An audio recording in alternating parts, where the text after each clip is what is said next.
2. Alright, G's to the boss, he's back. Still a boss and still smacking headgear. Twinkle Toes is with me, that's Howler, that dude. And then also Artemis is on the hunt. We're the Goof Troop, and we've got Nephilim versus We Nuke and Run about to go at it. So we've got, let's see, Nephilim on the red side. And they've come out with the Destro BC, Double Levy, Arbiter, and Raven. And we're looking at We Nuke and Run came out, Double Guardian, Double Carrier, Double Levy.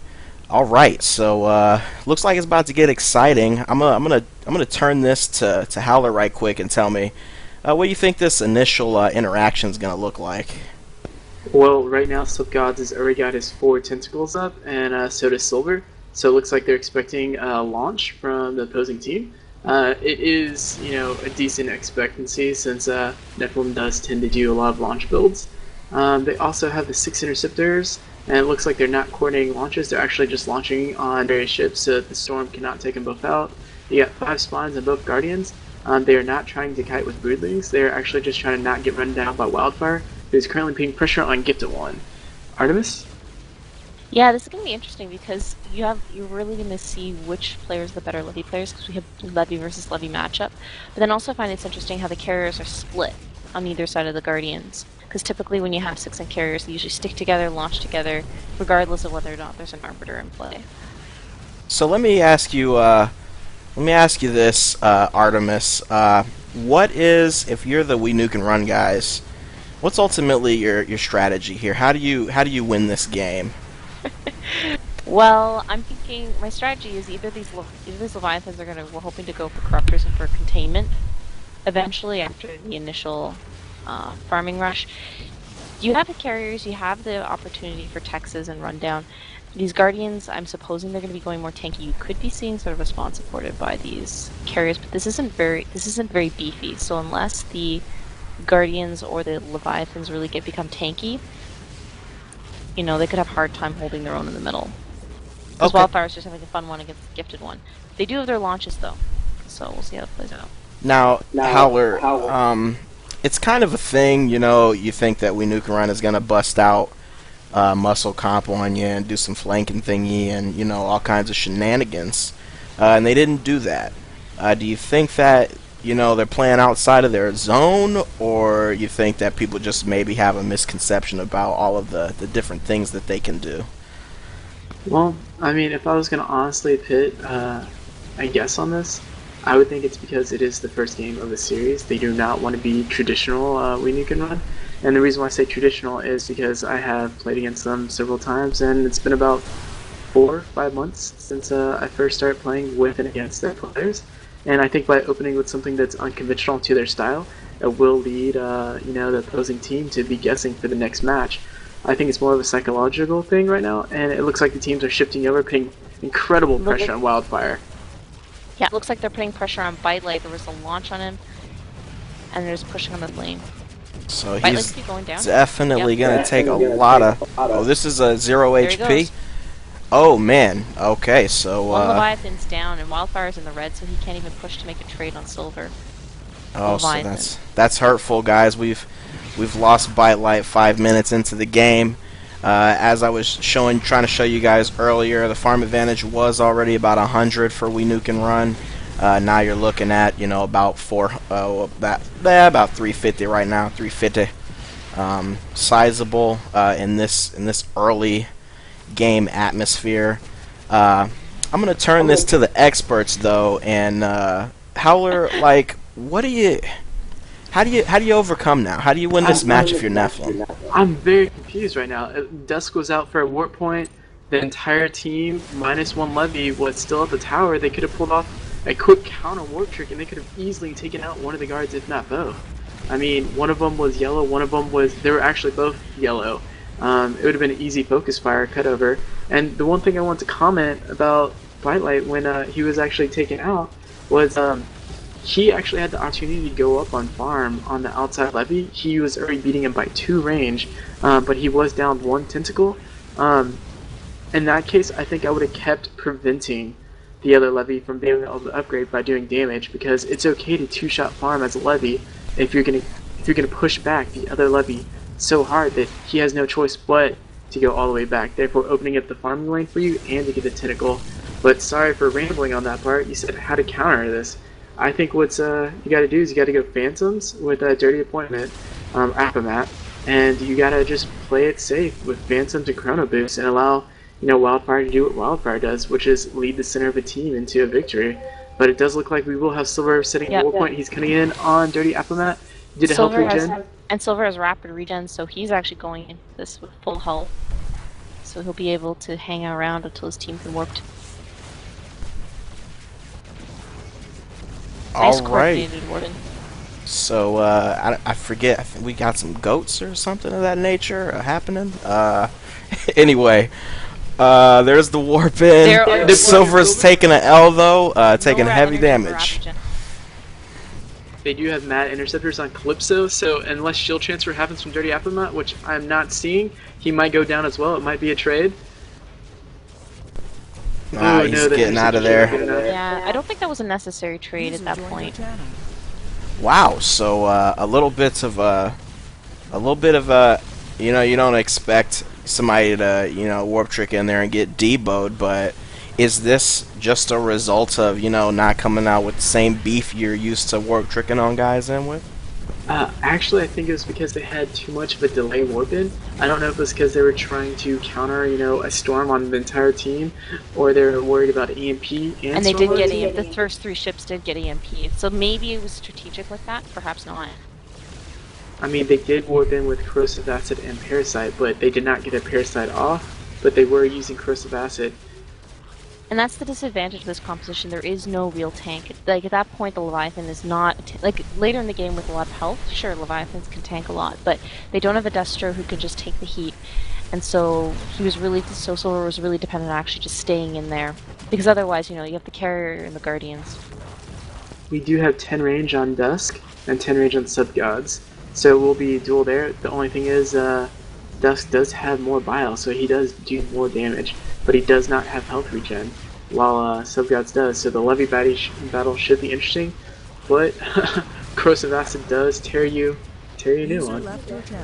Let's take a quick look at the farm. So for Nephilim we have just above 780 farm, and for the blue team, so we have just over 1,000 farm, so still a bit of a farm lead. We can keep an eye on that too. Alright, so now we're looking at 5 versus 5. Like Artie was just saying, you still got the farm advantage over here. I'm guessing this doesn't really change what your strategy is for pulling this out if you are Nephilim.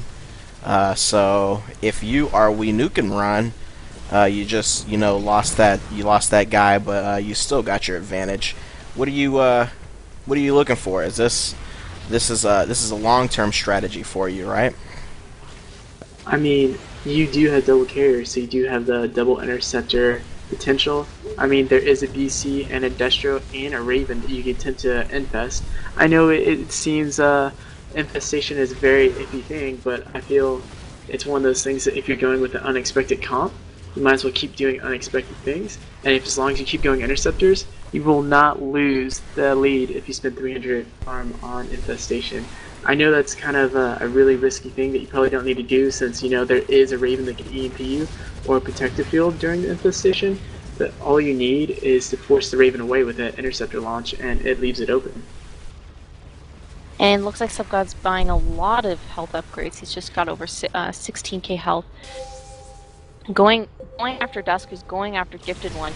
Sub-Gods, he has a bit of armor, so he can just stay in this right now. He's not going to suffer the same fate as Silver and dying early. Alright, so we've got Gifted One getting a heavy push on him. That's a Bombard blowing up. And that's Face. So unfortunately we've got Gifted One gone for the We Nuke and Run squad right now. Now looking at being a ship down. Not what we would have expected a couple minutes ago. I think they should have pushed more. Sub-Gods was he had energy and he was almost at full health that whole time. So I think he could have put more pressure on the BC and the Destro. Okay, Howler, so you've lost one of your guards over here. you're still looking at, I mean, they've got a slight advantage in farm right now. I mean, does anything really change after losing that one Guardian? Are you still looking at the same thing, just with less margin of error? I mean, it actually changes it a lot significantly because you can't spread out the Guardian upgrade pass. I mean, you just lost your corrosive assets, so now this Guardian is probably going to be advised by the captain to get corrosive assets so you can make up for the DPS you lost. In addition, you lost another ship that is your center that's supposed to be kiting and pushing, and you're not really putting any damage on the BC. The Raven's always going to stay in the back, and he has the speed. So now your only real viable target would be the Destro. But the thing is with the Destro is, it's easy if he has E-shields to counter infestation, or shield transfer from 2 ships. I mean, so you kind of have to revise it. I mean, he did go into Scourge. Not quite sure why he did that. They do have Storms, and they can transition into pods very easily. Maybe they're thinking long-term team fights for that last mute that will finish someone off. Not quite sure, but the Interceptor levels on Tech is 11, and Netbutter is 11. They do have Vortex, so it looks like they are going to be trying to set up maybe a Scourge on the team with a Vortex and some additional damage. But I really think they should have gone straight Interceptors, both of them, because that's really their main DPS right now. I think the Vortex in this case is actually partially intended to be a safety, because right now, I mean, their only real DPS, you have the Scourge and you have the 11 Needle Spine on the Guardian and Sub-Gods, who's starting to look more and more tanky over time, but I think it's more of a, I think it's just to have a save. Because they've already lost 2 ships, and a Tex would have been very useful at that point, though I agree with you, I think keeping up the DPS would have been important. Alright, so go ahead. Oh, sorry. I mean, for me, it's just one of those things that I feel like there was no excuse for them to have lost those 2 ships in both cases. So I guess that's why I was straying away from Vortex. It's just because you shouldn't need safety when you have safety in numbers. But, I mean, I guess if you are going downhill at this point, it is good to get the Vortex. And it looks like Nutbutter does not have enough for Graviton Catapult. So he will be seeing staggered launches and line launches. Taking a quick look at the farm, we've got 1,100 farm for Nephilim, actually 1,200 farm for Nephilim, and for just 1,400 for when you can run. I don't know, for some reason the acronym's not sticking in my brain. But yeah, so they are Nephilim is closing the gap on the farm. Now it's worth pointing out that after that kill, when they killed that Levy, Silver I think it was, the farm was down to, it was about 100 discrepancy, and Nuke was able to stretch that out a little bit. Why are we not seeing a more immediate overtaking in the farm lead? I think it's partly due to the Interceptors, because you're able to spread out more and farm more. And there is a tournament coming up called For Glory where people have been practicing 4v4s. So, I mean, this might not be a new situation for them, considering that they might have been practicing for a week how to farm the foreign ships. Because I had been seeing them spreading out in the proper lanes. But one thing I want to pose a question to y'all is, we do see missile pods, but do we not think the Interceptors are a big enough threat to warrant acid spray from Dusk? Well, at this point, no, because they know that Techmeister's going for the, well, he had, sorry, not Techmeister, Nutbutter has the Vortex, so his farm is a bit crippled. And also Techmeister, neither of these ships have Warpin, and they haven't seen that, so, they basically, between the pods and Storm, they may be able to handle themselves just fine. Alright. And at this point, Dusk really should be going for DPS, because what else does Nephilim have, really? They have a Destro who can keep running down, BC with a couple of missiles, but starting to go energy build, and then a Raven and an Arbiter, so they really depend on Dusk for the DPS. Yeah, he's sitting at level 10 for his bow right now, out at 10 range. So he's on his way, but I guess it's going to be a little while before he can really do any major overtaking with these 2 carriers putting harassment on him. Just looking around at other upgrades and whatnot, Sub-Gods has his regen. He's at 9 for his Bioswarm. Lago over here, like we were talking about, is using Scourge. He's got Parasite. And as they were just discussing Nutbutter with the Techs, Techmeister looks to be, well, it looks like I guess he just farmed less. I don't know what the deal is, but he doesn't really have. I guess he just has more interceptors. Is that what the big disparagement is between Techmeister and the other? One is Graviton Capital. Yeah, you just said Graviton Capital, and then Vortex. But sorry, I just want to point something out that might not be apparent to people watching. Dusk does have health regen, does 1800 heal, but Subgod's heal does 2500. So it allows Subgods to tank in, and as we saw, he was actually starting to kite the tower at one point. But when the team started pushing out, he had actually pulled back since he was the only one up there. I also want to make a point of something I don't know if I like very much. The Subgod's you can run Leviathan. He has a bit of bile, but it wouldn't be very wise for him to invest too much in it because you have two potential counters. You have potential force fields from the Arbiter and PDDs from the Raven. So at this point, I think just getting very tanky and potentially tanking for the interceptors would be useful. Looks like Dusky's getting more health upgrades. Yep, so it looks like, okay, we've got Subgods. He's over 16,000 for the HPs right now, but just level 3 on the armor. The experts are thinking, you know, more along the lines of upping that armor and stuff, be more helpful. We haven't gotten the PDDs or force fields out yet, but yeah, very viable strategies. Though at the same time, actually, Subgod's putting a bit into bile could actually somewhat trick or encourage the an overreaction on Nephilim's part by getting PDDs and force fields and then switching to armor 10s. So that's also another strategy as well.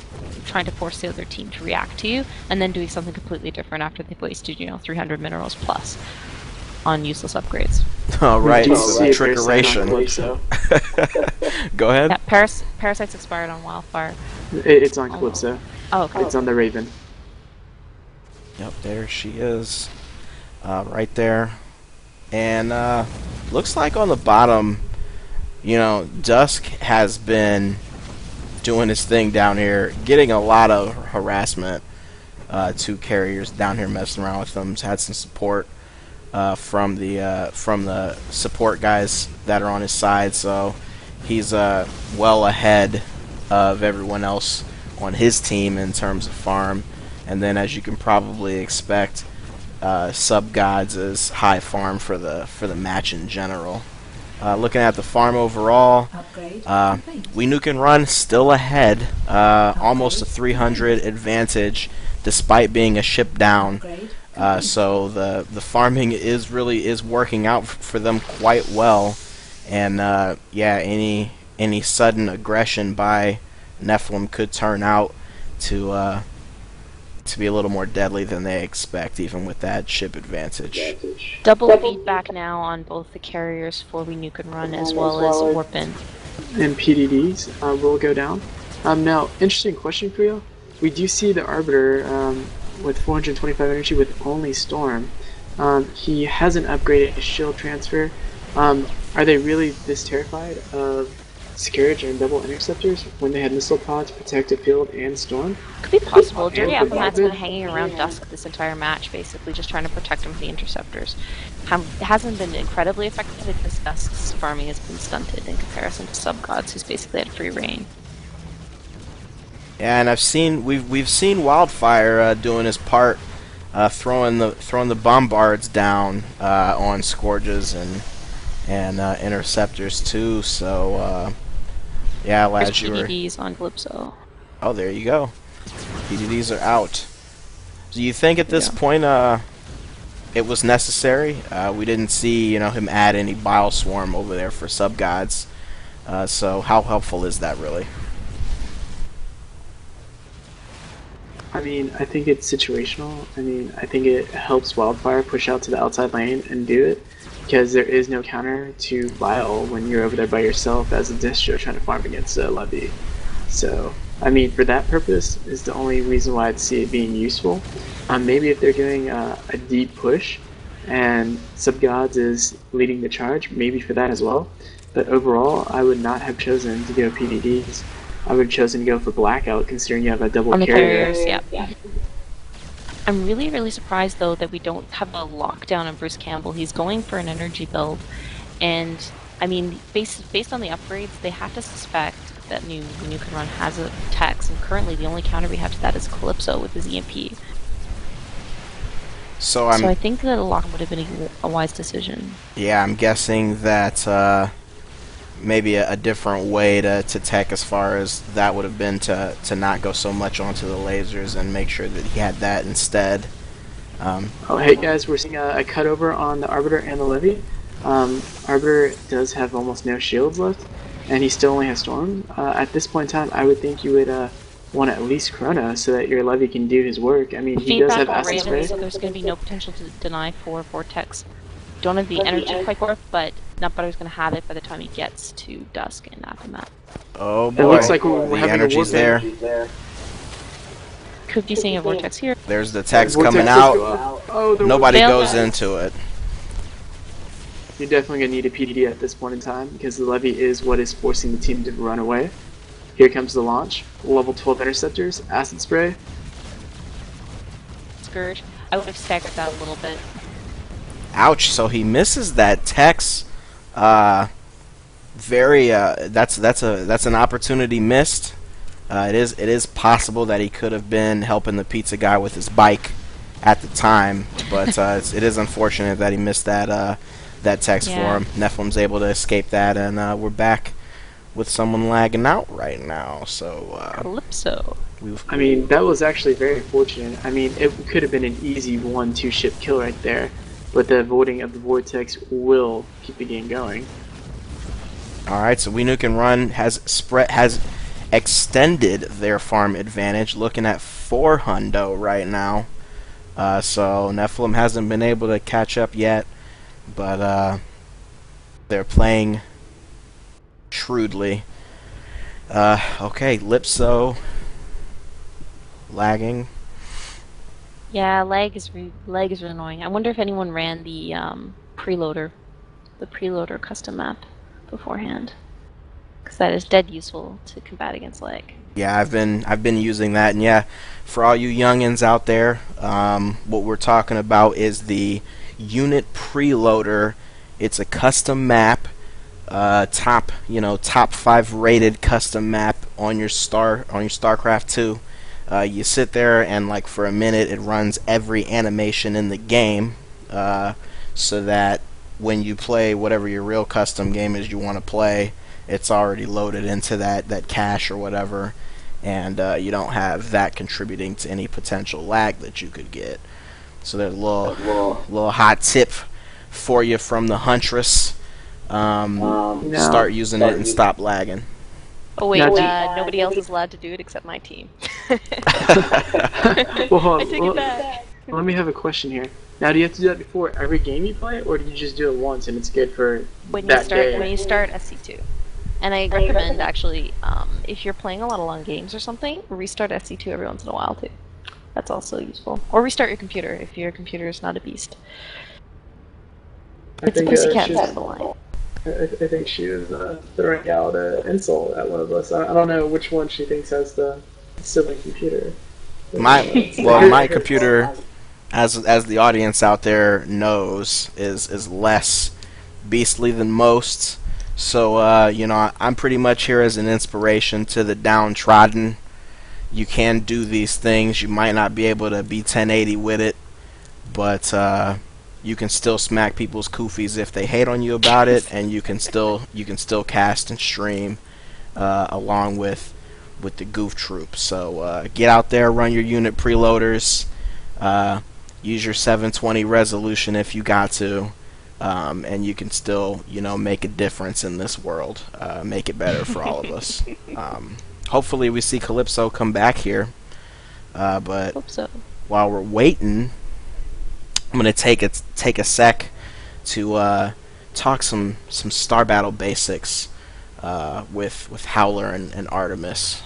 It's nice because we can combine like just my general awesomeness, yet lack of knowledge about anything Star Battle related, along with a couple experts who can talk about the actual Star Battle stuff. As you see, yeah, they're gonna pause. So hang with us. We're going to talk about some stuff here. Um, let's talk about strategies and the kind of things that teams are doing nowadays Looks like with the Calypso latest did drop. patches. Uh-oh. So now they're gonna have to do arrangement. Luckily, when you have players that have lost ships, you can have someone take over. So we'll see what traditional going to do. My question to you is, at this point in time, who do you have take over the ship? Do you have a person that is the best at using that ship take it over, or do you have whoever died first take over that ship at this point in time? Well, you could also just do some switcheroos with sharing control and stuff like that. I've actually done that lately. In a match, I accidentally clicked Void Ray instead of Carrier, and I don't play Void Ray. So I took over someone's Destro, and then they took the Void Ray, and we kept upgrading each other's ships all the time. So you could do some musical chairs.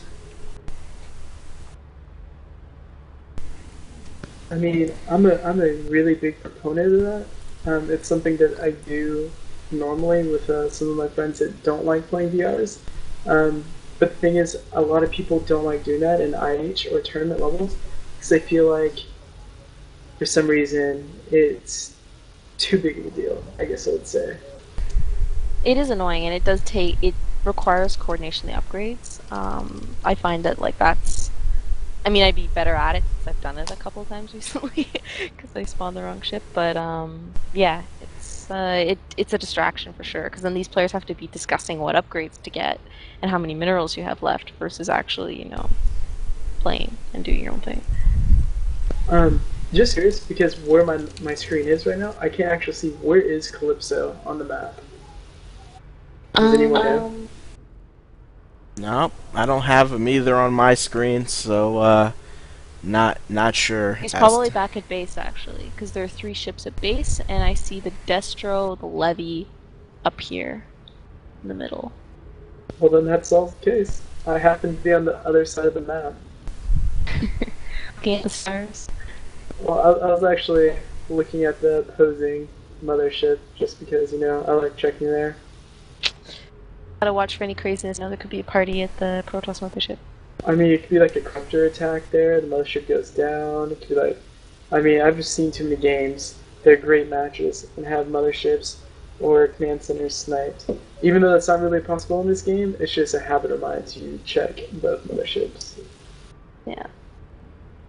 So yeah, sorry to talk about some basics, but we can hit that after. No, we didn't. Looks like we're getting going again. Seems as though I will never learn, and the rest of you guys are screwed as well.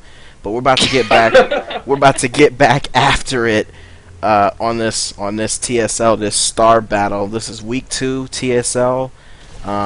Goof Troop.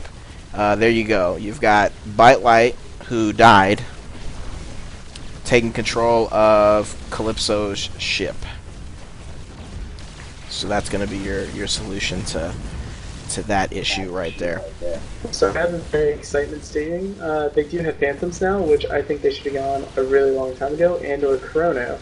Just so you continually spam EMPs or Acid Spray and Health Regen, or even Repair Bots and Bombardment. So this is an exciting moment that they will not be able to encounter until they actually catch up with their team.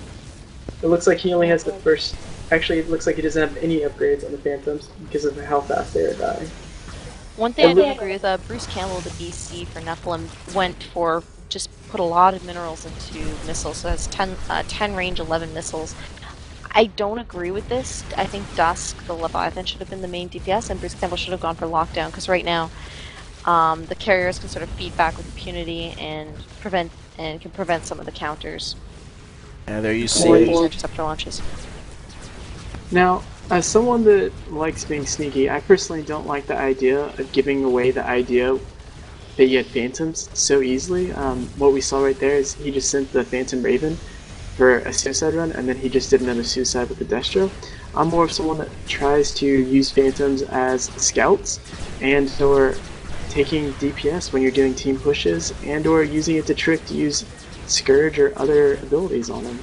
Do you agree with this movement of him just doing Phantoms and sending him to suicide? No, I totally agree. Like in my mind, Phantoms are basically moving tanks that you can afford to let to die. I also think sometimes it's fine to mess with people's heads. You shield transfer the tank or stuff like that. Make sure, sort of leave it to the question of which is real and which is not. But yeah, no, totally, they should be tanking because then you can see that all the focus fire goes on the Phantom, which is huge. And they have players that can control these Phantoms, so there's no reason why they shouldn't take full advantage of it. Actually, sorry, Calypso it was the one that dropped, and so they had someone take over the ship. I mean, oh yeah, you're right. So they're down. Yeah. Yeah, I mean, I do enjoy playing as, a Raven and controlling all the Phantoms, or playing as a Levy and controlling the Phantoms, but I'm looking at their roster right now, and I don't see anyone on their team that has previously talked with me and been like, I love to micro multiple ships, or I love Phantoms. And so I really don't know who would be the optimal choice to just actually control Phantoms, if not have one person, doing it on their own, aka the ARB. We will see a push in our left by Nutbutter. This would be a great time to have a Phantom helping absorb DPS. And there it is. Dirty is sitting on a hundo for the energy. They're gonna pull back there. Here comes the Scourge. A little bit of harassment, or harassment if you're one of those guys. But just to point out, farm still pushing. About 430 on the farm advantage for We Nuke and Run. So, would you guys say that the efficiency in farming is pretty much what's keeping this game going for them right now? I mean, I would say it has a large part to do with it. I also think what's happening is the opposing team isn't actually having to capitalize on doing anything in particular as like team pushes. I say that just because a lot of times I'm seeing the team be split in half, like we just saw. It was 2v3 on the left side, and then the other side was split as well, instead of focusing as a ball pushing, because all your DPS is Dusk right now with 16 bile. I mean, you have 11 rockets on the BC, but the left side that was pushing really didn't have any DPS other than Bombardment and Storm. Yeah, we don't really see a focused effort, and it looks like we have Broodlords now. Broodlords from Algorithm. And he started to upgrade them now, level 11, so I think this is going to help when you can run, put more pressure on, and also hopefully get some map control. Mind you, we have a bunch of counters for Broodlords on the other team. Subgods does have a Frenzy, and he has an ability of mine that's one of my favorites on the Levy, which is Corruption. He has not shown that ability yet. He is probably saving it for an actual concentrated push, the extra spike DPS that people will be able to see.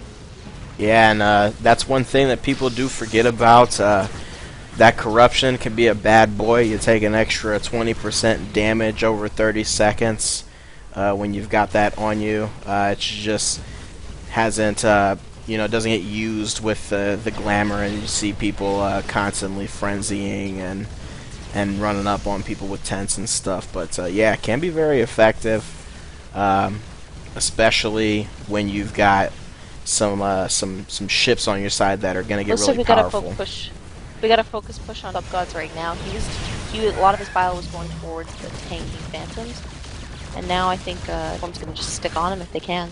Acid spray and try to hit him with whatever they can. Nutbutter's warping, so he might be dropping a text somewhere. That is the text. And we will see health regen going 2800 heal. So are they going to set up a push here to drop some Broodlords, get your interceptors back, have Subgods heal? Do you think this will be enough to focus down, or should they have retreated? I would class that as a save text, because at this point, and they're leaving behind the Phantom to die. I think it's this save text unless they can actually try to focus on someone, but with PDDs and D-Matrix... Oh, Nutbutter extends too far. It might be the end for him since he did just use it. Nutbutter gets just trampled by the Nephilim squad after Wildfire busts sideways on the Destro on him. So, yeah, you saw him get a little excited, a little ahead of himself, as Howler was saying, and now We Nuke and Run looking at two ship at disadvantage. So the team does know Corruption is a turn. I mean, I know this might sound harsh, but I've been very disappointed in Nutbutter's team, I feel like they've given 3 kills to the opposing team after having a brilliant kill in the early game. I don't know how y'all feel about that, but I feel they should have easily not lost if not all, of their ships. Yeah, they lost a ship. They lost a ship on a warp trick, and they also lost Nutbutter just now. And I think part of the issue, at least after the falling that vortex, is the fact that when you vortex, you have to sort of classify in your mind: was this a save text or was this an offensive text? Sometimes they can be both, but not often. And then you have to sort of feel like, there was this oh shit feeling, and that's why we dropped the text. So should we actually try to pursue this team? And oftentimes the answer is no. We should actually just pull back, regroup, upgrade. We saved our comrade from getting killed, but, let's not push our luck. And that's what happened. They got a little excited, and it wasn't even a focus push, and that Nutbutter overextended there. Now, interesting thing I just saw in Wildfire is he does have mines. So, I mean, maybe they were expecting to have to lay Dirt by minefield. Subgods. Subgods went under the Destro and the BC and then went through them, and and they are gonna gave run. the entire team time to catch up, and I don't know if he's gonna make any moves using observation. Ouchie, ouchie, ouchie, ouchie. He's trying to get out of there. He's the high farm of this game. 1-8 speed won't be enough. Not have a vortex, so can't even save, and there we go. Oh, that would man. be 4 ships, in my opinion, that might have possibly just been given as tribute. At this point in my GG, it's just a matter of time. So now Nephilim is finally in the farm advantage. Don't know if that's worth really mentioning. It only took a couple shifts. But now Nephilim obviously upper hand here. I mean, I'm thinking they're gonna throw G's at this. Unless they want to troll out. Are going down. So there you go. You got the mines. Only level 2 right now, but nevertheless, it starts getting annoying. At this point, level 20 Broodlords. So, yeah. I mean, they could make a stand at a tower. He does have level 22 Interceptors and level 20 Broodlords. That will do spike DPS if they can catch one of the ships unknowingly. But even right now, even though they're at the towers, you know what? I'm still looking pretty good. They have shields. Well, Wildfire doesn't, but he's got 10 armor. And reinforced hull, so yeah, we're looking pretty good. They're just pulling back because they want to, not because they actually need to. Okay, so looks like Nuke Run's gonna keep the fight up. They're not gonna just G this out. But we'll see how conservative they play in an attempt to get more of a turtle kind of kill. Looks like Nephilim's being pretty conservative with the things that they're doing. So. Maybe a matter of time here. I mean, what I really would like to see happen, and I've seen this happen multiple in-houses and pub games. I don't really see this in IH anymore, but I would like to see a base snipe by Algo. All he has to do is get his broods up to level 22, and it takes 45 seconds to take out a mothership at that point in time. And even though the BC does have scan, I think he could trade himself for the command center very easily, and if tech transitions into vortex, they can buy even more time to take out the mothership. That's what I'd really like to see right now, and I feel like that is their only hope to really win this game, considering I don't really think they'll be able to make a stand out of tower of theirs. Alright, so as you can see, he warped onto his prism. He's going wide. He's 22 on the Lings, so I think Twinkle Toes also Prophet style every now and then, looking like it's gonna be that mothership snipe. Let's see how long it takes Bruce to do a scan. I'd feel a little better as a Guardian if I had a chance to get a Parasite, because he has an Parasite. So at this point in time, what do you do as the carrier? Do you run back with 278 farm, pump it into interceptors? He scanned and warping back now. Okay, it looks like Algo is waiting for the warp cooldown. Yeah, he is warping back. He will have enough time to warp back without any damage happening. But right now I really feel like Techmaster... What did he just buy? I did not see him really upgrade his interceptors too heavily. Looks like he bought a little bit of energy there. 2-3 energy, that's it. Yeah. Perhaps some speed. Because I was saying he went back with roughly 300 minerals. So at this point in time, I think as a defensive, what you need to do for a Wildfire's team is you need to throw some mines out around your own towers and outside the mothership.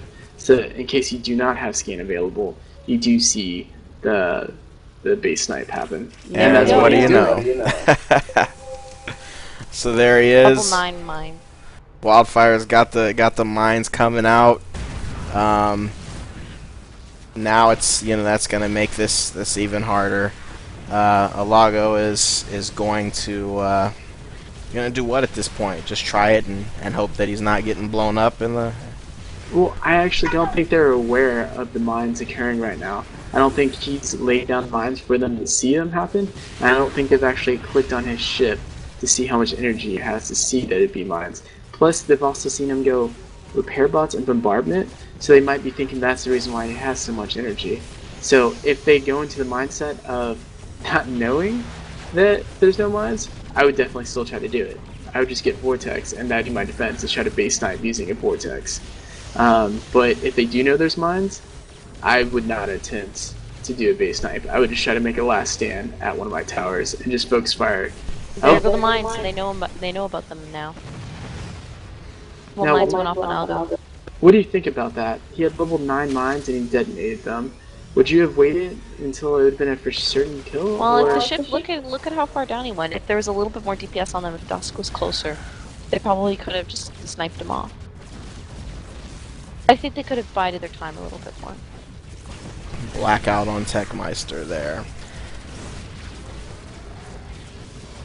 That blackout's really gonna hurt because now we're getting into late game support ships, and then that's when they really can shine because all their abilities, Blackout, Matrix, Storm, Chrono, it really makes all the other ships in the team more dangerous. Now, what do you think about this swarm going down so early? I mean, should you have waited until perhaps maybe they start pushing towards the tower? Because he did waste some of his energy that he could have used on Broodlords. I think he should have stuck with Broodlord, but I know it's understandable though that he's worried about missiles because he has the missiles from Dusk's level 16 and double 16 missiles from Dusk, Leviathan, and Bruce, the BC. So.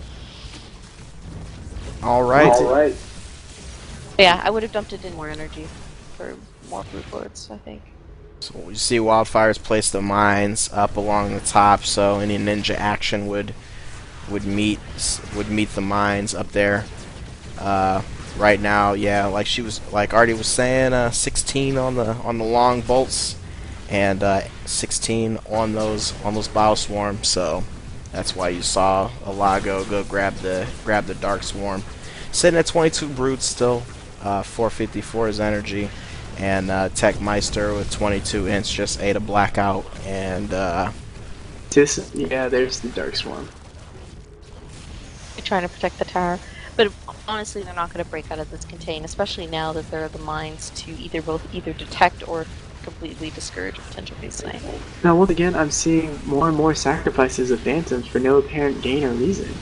I mean, I know the team's winning, but I would think at this point in time you'd have more time to practice, how you're doing your placements of Phantoms. Granted, it doesn't really mean much at this point in time, but I think if you're going to spend the energy to actually clone someone, since it is 100 mana, I mean, I think you'd want to actually keep them alive to perform a certain operation. At this point, Appomat could also just not have anything else to spend his energy on. Well, actually, no. He could be storming and stuff. Chrono and storming. He's chroning as much as he can, but he didn't buy the cooldown upgrades. Interesting. I guess that's why I'm really baffled as to what he's doing. I mean, we do see the team in full retreat, not by choice. I mean, technically Dusk could stay by himself. He does have enough energy to spam, Frenzy or Acid Spray to keep himself safe from Broodlings and Interceptors, but we might see Bite Light go down right now. I doubt it's going to happen because you do have Chrono and you do have Shield Transfer upgraded at this point. So and two you ships see, shield for each other, yeah, that's hard to beat.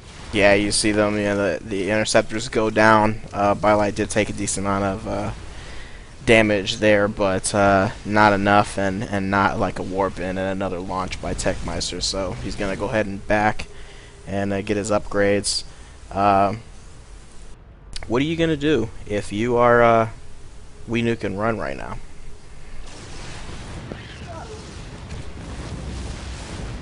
I would GG. Well, you can play it out. I mean, it's just that you can't ignore the fact that it's level 22 Interceptors and level 22, maybe 24 now Broodlords. And that is sniping power, but the problem is that they've been contained for such a long time. They're up against a Leviathan with 23 tents and 16 Vile, and is only going to get more. Against a Destro who can tank, and he's also planting mines for map control. And 2 support ships, right? It's just not going to happen, in my opinion. Unless they get lucky with the side. I mean, I have 2 things. The reason why I wouldn't be GGing at this point in time, because the tiebreaker for the TSL is by wins. But then, if the wins does not dispute when the tiebreaker happens, it goes to score. So maybe they're just attempting to, kill at least 1 ship so that they can actually have a little bit of factors. I mean, I know, granted, this doesn't happen much, but in EU6, I know that was one reason why I wanted didn't advance. Had they killed 1 more ship, or kept 1 more ship alive, they would have advanced into day 2. So maybe they're going from that type of experience to saying, hey, we just want to kill 1 ship. Yep, you're right there. Alright, so they will they'll look to find somebody extended a little bit more than they can handle, and then drop those broods and ints. Yeah, nothing to laugh at. And yeah, you can see Dusk is for the most part just out in front, doing the tanking. Regen, he's regenning 1800, so hasn't upgraded that, but he's huge. Algo's hanging around by the base, and he's just using anabolic over and over and letting the mothership heal him, so he can pump out more broodlords. Just want to make a note. Now, at this point in time, as Tech Master, do you want to get Vortex, or do you want to actually just keep spending all your money on Interceptors, which now, if I can remember the calculation off the top of my head, each upgrade is going to be roughly 120. So, I mean, he might be better off just doing, intercept count, but I haven't been able to get an exact amount of how many he has currently. I think attacks would be bad in this case, because if we're hoping for a snipe, you're going to need to split the team up. Ideally, you catch the supports, or you basically just have some way to remove one of the 4 different ways that you can deny Scourge and Ints. So, sorry, I'm going into question mode here, but if you're Wildfire right now, why haven't you teched into Siege right now, so that you could attempt to do the mothership? I mean, you have Storm, you have Pods, you have Acid Spray, you have Shield Transfers, Chrono Boost. How could they not keep you alive? Even against Scourge, Broodlings, and Interceptors, because you do have Blackout, so that cuts the DPS in half. Yeah, I'm not sure why, actually. It could be going for next back, or is he just putting more into mines? He's going more energy. That's all I've seen him upgrade his energy and upgrading his... Nope, he's not upgrading his mine level. They've been at level 9 for some time. Yeah, they've been there. Yep, I think at this point actually just a siege would just complete the contain. Alright, so maybe a little bit of troll action, just wants to maybe mine the entire map. And he's Wildfire, so that'll make him feel cool. I mean, shout out to Wildfire. I'm not trying to cut down Wildfire. I mean, that wasn't my intention, so I guess I will have to counter that statement right now. Just because I feel bad because I have been chopping on the Arbiter, so I have to maybe perhaps save Wildfire from this. Perhaps he hasn't gotten Siege just because they don't want to attempt to snipe the mothership. They want to actually get the 2 kills so that, it goes down as an 0-6 loss. But I mean, doesn't it go down as a full loss even? I thought that the rules say that if you lose your mothership, then you count as getting marked anyway. Those are the rules in prior tournaments, but maybe you can speak to this. Well, I mean, the thing is, when you're playing a game, you start questioning what the rules are yourself, and so you tend to go the more tentative path. So, I mean, I know I've been in tournaments where I've gotten the rules slightly confused, and because it's such a close game, I tend to go the more cautious route, so that could be the reason. Once again, I'm sorry, Phantom being sacrificed for no reason. But since we do have a commissioner here, Howler is a commissioner, he probably is intimately aware of what the rule is. Which rule is applying here? Is it the rule that you lose the mothership, you're a dead person, or not? Oh man, thank you, Doesn't count for not. rule number. Let's say thank you for not letting me get out of that gracefully. I mean, thank you for like just pulling it out right there. Currently, because I've been working on various other things, I cannot recall that offhand. I know there is a rule change that will be taking into effect, direct result between the Mace and the Epic game. So I've been paying more attention on that, and so I am losing some of the information that I have retained on the rulebook that we designed. I tend to know more of the rules more exactly because I wrote those ones. The ones I didn't write are the ones that I'm less likely to remember when I'm doing other revisions. All right, so you Long got story Twinkle short, don't Toes. remember. Twinkle Toes Thank did a you, little Artemis, dance as around the well. question. Thank you, thank you. I'm so glad my co-captors are not letting me admit something. Howler Such as I don't know something. is full of excuse juice for Well, I mean, for all Back involved. to this game, we just saw the Levy using the Dark Swarm to his advantage. You know, he pushed the team out. He doesn't really need to use it, but you know, he thought it's there, might as well use it. And he has level 23, well, 23 armor and 23 tenths. You can afford to sit next to someone and do some crazy Well, things. he was at 6K. There, Tex from Techmeister. Techmeister's down. I don't think anyone was caught in that Tex. Ouch. Did you see the GG occurring with the carry being left? It was level 24 Broods, is what this game's going to end at. We do see the whole team pushing in, Wildfire popping his protected field now that feedback is not to be worried about. My question to you is, where's the Infest? I mean, it's at this point in time, I mean, hopefully Team Troll would help them building the Infest off. So yeah, there you go. No infest, a failed Tex, a death, and that's gonna stop it for game one. I would like to throw a big shout out to my co-casters, Artemis and damn, what is my other co-caster's name? Howler. Excellent co-casting, potentially the best co-casting that has been done today. I will go out on a limb and say that. And we have Nephilim and We Nuke and Run got 2 more games for you. Don't know if we're gonna be able to keep our co-casters. Don't know if they're doing stuff, but Jace to the Boss will be back, and we will get a couple more games for you. Any parting thoughts out of my co-casts right now? Too many unnecessary trades. Several ships. Well, We Nuke and Run lost a couple of ships unnecessarily. And especially since they got first advantage, I think they should have played a little bit more conservative, considering. And Twinkle Toes? Well, I mean, I'm not trying to pick on one team or the other, but it most certainly seems that way. But what Artemis is saying is too many trades. I mean, I would agree with that if they were trades, but we only saw possibly one trade. Most of them were just Derps. yeah, for lack of politer words. We're educating the audience about Star Battle terms, and one of them is a derp. Okay, so there you have it. We're going to be back in a little bit. For now, just enjoy, I don't know, whatever it is you enjoy, and we'll catch you later.